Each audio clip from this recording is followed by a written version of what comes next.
All right, we're gonna talk about this, man, because it's starting to get into the silly season. What's the silly season, you ask Fate? Well, I'll tell you what the silly season is. Not Christmas. It's only May. Right, the silly season is that we've been seeing a little bit of a happening on the Warner Brothers X account where they're starting to sort of poke the bear or poke the something in regards to interest possibly, or for, sort of like farming interest, if you will, on whether or not people are finding out, oh, who's this? Is this your favorite character? Is this that or whatever, right? And then I get people asking for Injustice 3. We're going to talk about this at length, okay? I have said for the longest time that the problem with Injustice, and also the problem with Mortal Kombat, is the existence of Injustice itself. Injustice has always had this trickle-down effect on MK inside of the NRS universe, if you will. Injustice 1 comes out, has interactable stages. So what does Mortal Kombat 10 do? It adds interactable stages.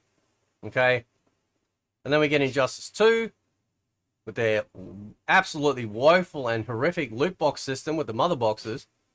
We have all the gear pieces that they created and augments and stuff like that. And what happens? They copy that and paste it into MK11. Now, what's really interesting is that MK11 then didn't go on to Injustice 3, but it's pretty bloody obvious that it was Injustice 3. Given the floaty gameplay flying around the screen, the cameo system, which was found in the files to be called Sidekick. I mean, it was Injustice 3. But considering the massive superhero fatigue that we have, I mean, not even the new Superman movie is sort of getting people hyped up like when I remember Man of Steel coming out, right? There is massive superhero fatigue, everything from people who are sick and tired of seeing this shit in the movies, to the damage that both Marvel and DC has done to both their franchises, whether it's TV shows or movies. With DC, it was the CW network, that sort of stuff, with their shows on there. It was just, it has been just getting worse and worse and worse because of things like DEI and just crappy story writing, right? So nobody cares anymore. We're over it. We've had the golden age of the superhero, and now it's like, yeah, can we get back to cinema, right, if you will? Perfectly honest, I wouldn't mind if we got back to some old traditional, swords and sandals type movies like Gladiator and Troy and stuff like that. That'd be fucking cool. But anyway, people are asking for Injustice 3, right? Injustice 3 will kill Warner Brothers. Well, maybe not Warner Brothers, but it will kill their gaming division, right? They did, as most of us know, say that they were going to, hunker down on a tiny select of their franchises, which they know to make money.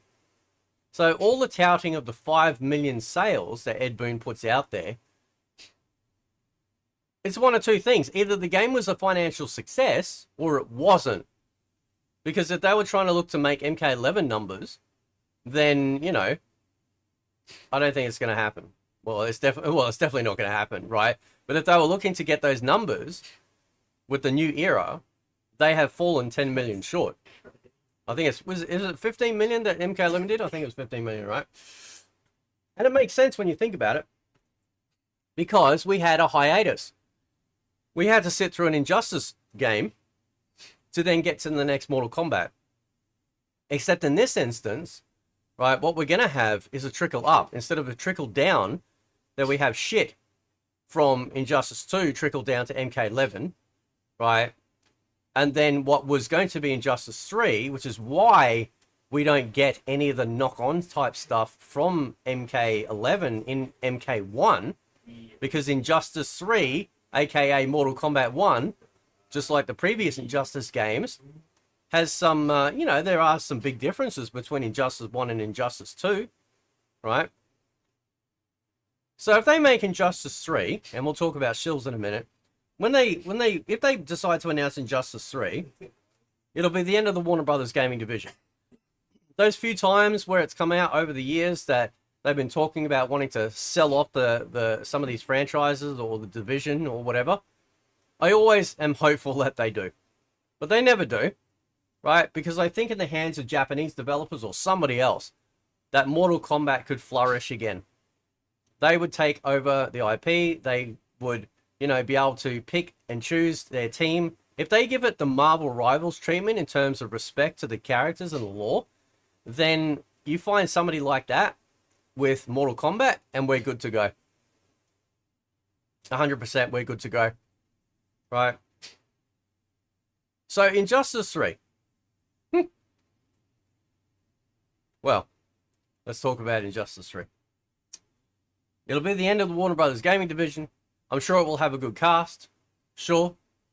And everything that they implemented in Mortal Kombat 1 will carry over.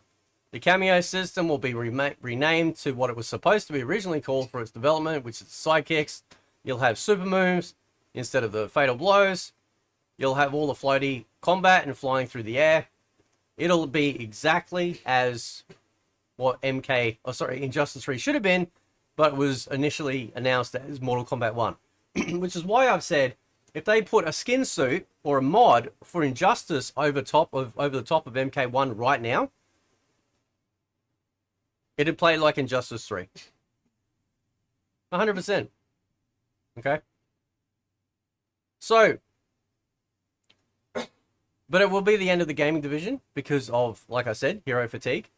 Right? It's not gonna grab the attention and the respect that it could possibly have had because of what has happened with Mortal Kombat 1. Mortal Kombat 1 is the elephant in the room now. It shows the end game of a company and a developer that have lost sight, excuse me, and interest and love for their franchise on all aspects of it. Now, sure, some people might hyper-focus on little aspects in the game that they prefer, like gameplay or story or character design. But to sell a product, you've got to have all of those things. You've got to have everything. You cannot just have one or two things. You've got to have everything in order to sell it. And within that sale, you can have your preferences. But you've got to sell it in order to get it in the hands of people for them to get their own preferences of what they prefer in the product. So after the damage that Mortal Kombat 1 has done and the limited life cycle support that it's had, how many people are going to run out and buy it? Well, let's talk about the shills. The shills are going to be really interesting, right? This is why I don't like shills, because they're basically conmen. They're liars, right? They will ignore the elephant in the room because they want to keep the door open for Warner Brothers. The Warner Brothers that some of these people are actually saying aren't very healthy for Mortal Kombat. But as soon as if they announce Injustice 3, you are going to see them start to shill hard for this stuff. Because they don't really hate Warner Brothers. Right? They're just saying it because it's the climate. Because the game is officially over and they feel safe in doing so. They don't go super hard. They don't go like me hard. They don't go Total MK hard, right? Or Realm of the Rage TV hard, or anyone else, right? It's softball. Okay? But I could be surprised. They may come out and say, yeah, you know, I like the Injustice games personally, but given what they did with MK1, I'm going to be very, very careful with a big wait-and-see approach, right? And even if they do everything right, I don't think it's going to sell in the sense of, like, like, Injustice being the savior. Again, like, all of this could be completely proven, and I am wrong. But I'm a Mortal Kombat guy, right? And to me, the Mortal Kombat team should be making Mortal Kombat. It's one thing that, like, TMK, like Total MK and I have talked about, and I do actually agree with this point when I've said things like, well, you know, you look at the way they're able to create their guest characters, very accurate. It's kind of ironic. They put more love and accuracy into the theme of the guest characters than they do their own MK characters.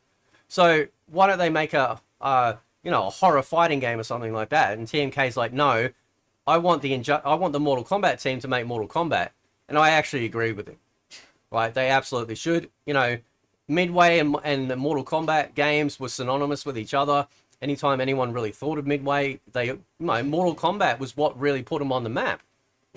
Right, and the Mortal Kombat team right, was making Mortal Kombat games at Midway. So therefore, when they came over to Warner Brothers, outside of MK9, which was being developed originally, as TMK said, under under Midway, that's why it feels so amazing. Then what happens is that the first game that we get from the Mortal Kombat studio, titled Netherrealm, is Injustice. We get a completely different fighting game. We have to wait until MK10. And that's when we get the trickle-down effect of systems or gameplay that comes from another game into Mortal Kombat. It's like they can't separate them out. I would prefer if they actually had two teams. They had the MK team that developed MK, and then you had a B team that would develop, or a secondary team that would develop, you know, the, what do you call it, like Injustice series or something else. That's what they should do. That's what I prefer that they do.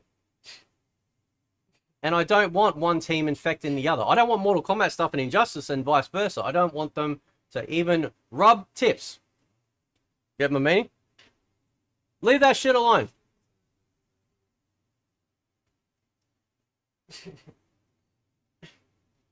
But people out here are like clamoring for Injustice 3, right? MK1 should be, like, it absolutely should be on everyone's mind when it comes to the respect and time that they'll, or limited time that they'll spend on this, on any game that they develop. They don't care. They never cared, right?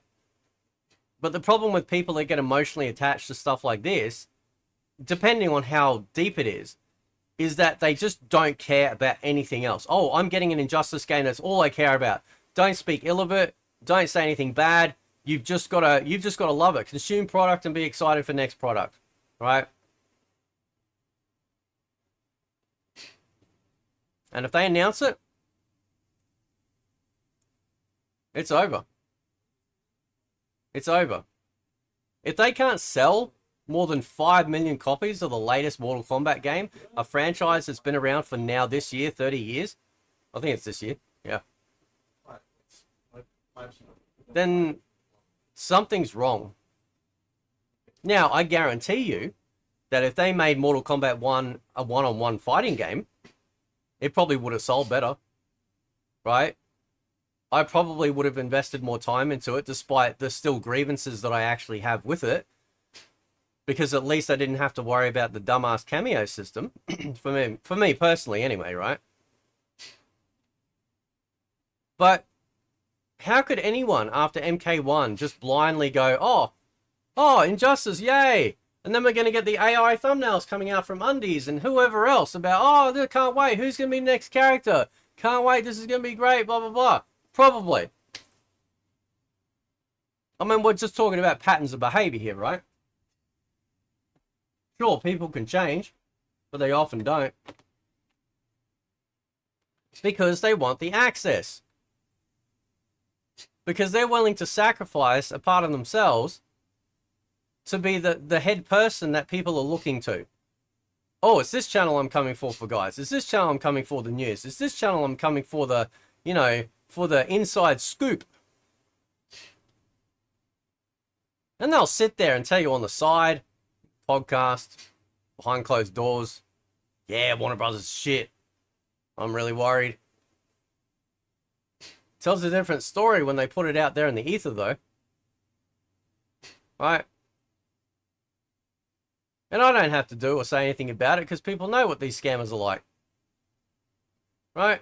You never needed me to tell you that. People already knew this stuff before I came along. All I've asked of people is just to be honest.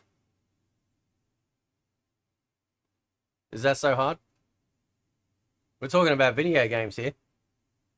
We're not talking about, you know, selling medicine, claiming it's going to cure some disease, and it doesn't. It's just video games. But people get addicted to the likes, they get addicted to the views, they get addicted to the attention, right? And they will and say and do anything they can to continue that forward. I'm looking at the gameplay, right, of this, and I'm just thinking, yeah, this is Mortal Kombat 1. Right?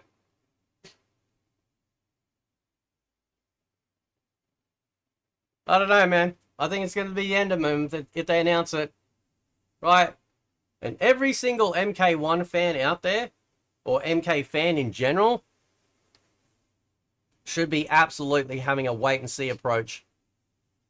You can cover the game, sure. Like, again, it's what people can do whatever they want with their own space. But I just can't shake the feeling we're going to get another that same cyclical event of oh, hype up the next game. Oh, you're just a hater. You're just toxic. Game comes out. You're just a hater. You're toxic. 6 months later, a year later, when things are starting to go to shit. Oh, yeah, this game isn't doing so good. What are the reasons why it's failing? It's the same cycle every time. Anyway, I'll leave it there. Let me know what you think. Catch you next time.